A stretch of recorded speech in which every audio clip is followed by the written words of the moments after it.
हमारी नेता, हमारी बड़ी बहन, जिन्होंने हर संघर्ष में आपका साथ दिया। जब किसान पे बात आई, आपको लखीमपुर याद होगा, जब किसानों को बेरहमी से भाजपा सरकार के मंत्रियों की गाड़ियों के नीचे रौंदा गया, तो एक शेरनी की तरह एक हमारी बहन देश में अकेली निकली और लखीमपुर गई, जहां पर बीजेपी सरकार ने उन्होंने जेल में कई दिनों तक रखने का काम किया। जब हमारी बेटियों पे बात आई, जंतर मंतर में और दिल्ली की सड़कों पे हमारी बेटियों को घसीटा जा रहा था, तो देश में सबसे पहले कदम बढ़ाकर हमारी बेटियों के सम्मान में, हमारे खिलाड़ियों के सम्मान में अगर कोई पहुंचा तो हमारी ये शेरनी, हमारी ये बहन प्रियंका गांधी पहुंची। जब संविधान की बात आई और गरीब की बात आई, संविधान पे आक्रमण हो रहा था देश में, तो हमारी बहन सबसे पहले आई। और जब हरियाणा के मान सम्मान की बात आई, तो हमारे बहन ने हमेशा हरियाणा के लिए हमेशा बहन खड़ी रही। आज ऐसी हमारी बहन का मैं अपने इलाके में आप सबकी तरफ से स्वागत करता हूं कि आज हमारे हरियाणा की इस पावन धरा पे और मेरे इस इलाके में आप आए हो। मैं बहुत बहुत आपका स्वागत करता हूं। बाकी हरियाणा में क्या चल रहा है, यह रिपोर्ट आप तक पहुंच गई कि नहीं पहुंच गई? जुलाना वालों, क्या चल रहा है? किसकी सरकार बन रही है? हरियाणा के कोने कोने से आज एक ही आवाज आ रही है, बीजेपी की दमनकारी सरकार जा रही है और कांग्रेस पार्टी की सरकार। देखो, हमने नहीं कहा कि आ रही है, बोलो, अंदर से आपके आवाज आई, क्योंकि ये भगवान की आवाज है, सच की आवाज है।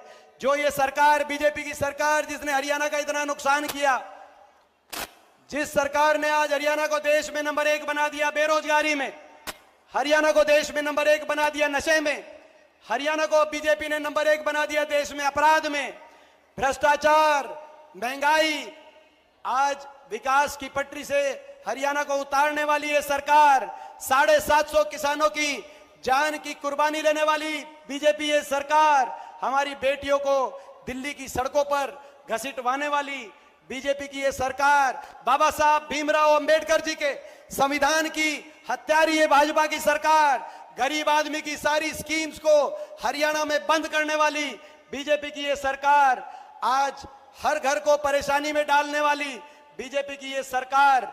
आज जब हमने इस सरकार से, मैं प्रियंका जी को बताना चाहता हूं, हमने एक पदयात्रा करी और सरकार से पूछा कि आपने हरियाणा का इतना भट्टा बिठा दिया कि नहीं बिठा दिया इन्होंने हरियाणा का भट्टा? सवाल पूछा कि आपने हरियाणा का जो भट्टा बिठा दिया है, हरियाणा हिसाब मांग रहा है 10 साल के आपके कुशासन का। तो दिल्ली से बड़े बड़े नेता आए और उन्होंने कहा कि बीजेपी है, हम बीजेपी हैं, हम हिसाब नहीं देंगे। 10 साल हरियाणा का भट्टा हमने बिठा दिया हो, भले हम हिसाब नहीं देंगे क्योंकि हम बीजेपी हैं। हम तो हिसाब लिया करते हैं, हम हिसाब दिया नहीं करते। बीजेपी के नेताओं ने ये कहा। जब 5 अक्टूबर को वोट पड़े तो भाई जो मशीन है, भाई मशीनों में से दिल्ली के उन नेताओं तक एक गूंज जानी चाहिए, इतनी मशीन दबा दो, इतनी मशीन दबा दो, दिल्ली के नेताओं तक ये बात जानी चाहिए। कहीं और आपका बिना हिसाब करे काम चल जाता होगा, लेकिन यहां नहीं चलेगा। ये महाभारत की धरती है, क्योंकि ये हरियाणा है प्रधान, ये हरियाणा है, यहां न्याय होगा। बहन बेटी के जब मान सम्मान पे बात आई, ये वो देश है, प्रदेश है, जहां दुश्मन की बहन बेटी की इज्जत को भी अपनी इज्जत मानने की संस्कृति है। जब द्रौपदी की इज्जत पे बात आई, तो यहीं नजदीक में कुछ कोस दूर कुरुक्षेत्र के मैदान में महाभारत का महारण हुआ। ये वो देश है, यहां आपकी हरियाणा की बेटियों के साथ क्या हुआ वो आपने नजारा देखा।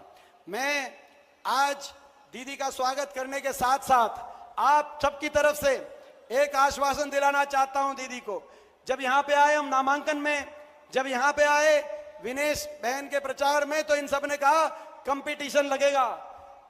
गढ़ी सांपला कलोई, जो हुड्डा साहब का विधानसभा क्षेत्र है, गढ़ी सांपला कलोई का और जुलाना का कंपटीशन लगेगा कि कौन ज्यादा जिताएगा। तो मैंने इनको कहा कि भाई जुलाना से ज्यादा जिता दो आप। बताओ भाई, जुलाना से ज्यादा जिता दोगे क्या? जुलाना से ज्यादा जिताओ आप। बड़ी जीत, आप बड़ी जीत जुलाना में देना, ताकि अगली कांग्रेस की सरकार प्रदेश में प्रियंका जी के नेतृत्व में, राहुल गांधी जी के नेतृत्व में और सतपाल ब्रह्मचारी जी, विनेश जी और हम तीनों मिलकर प्रदेश में जुलाना को नंबर 1 विकास में बनाने की जिम्मेदारी आज हम लेने के लिए आए हैं। ये हमारी जिम्मेदारी है, जुलाना को विकास में नंबर 1। बहुत दिनों से जो है मैं समझता हूं ये जुलाना हल्के की आज आस है कि जुलाना विकास में प्रदेश में नंबर 1 आए। तो आज ये हमारी जिम्मेदारी है और आपकी जिम्मेदारी है बड़ा आशीर्वाद देकर मेरी इस छोटी बहन विनेश फोगाट को बड़ा आशीर्वाद देकर आप चंडीगढ़ भेजना। आपके आशीर्वाद की एक एक वोट से मुझे और हम सबको उतना ही आशीर्वाद मिलेगा जितना विनेश को मिलेगा और मिलकर हम चलेंगे। बताओ, दीदी को विश्वास दिला दूं, ये जो हल्का ये प्रदेश में नंबर 1